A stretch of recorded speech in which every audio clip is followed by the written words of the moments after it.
नमस्कार. आज मी तुमच्यासोबत सालासकट मुगाच्या डाळीचं वरणची रेसिपी शेअर करत आहे. तर चला आपण रेसिपीला सुरुवात करूया. इथे मी कढई घेतली. कढईमध्ये कढीपत्ता थोडा गरम करून त्यात आपण तेल घालून घेणार आहोत. तर खूप छान लागतं हे वरण आणि आजारी माणसांसाठी तर खूपच छान असतं वरण भात.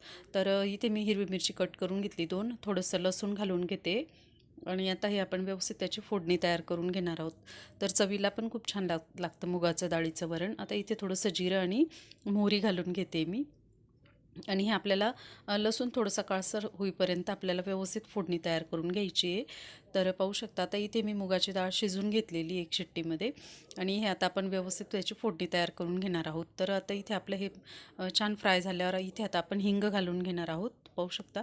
आणि थोडीशी आपल्याला चिमूटभर हळद घालून घ्यायची आणि हे वरण भात किंवा पोळीसोबत खूप छान लागतं. आता हे मी व्यवस्थित फ्राय करून घेते आणि ह्याच्यात आता आपण शिजलेली डाळ आपण घालून घेणार आहोत. तर अगदी कमी वेळेत होतं हे वरण. आता हिरवी कोथिंबीर कट करून टाकून दिलेली आहे मी वरणामध्ये. तर खूप छान येतं आणि ते आपण चवीनुसार मीठ टाकून घेणार आहोत. तर हे वरण अगदी चवीला सुंदर येतं, एकदा करून पहा.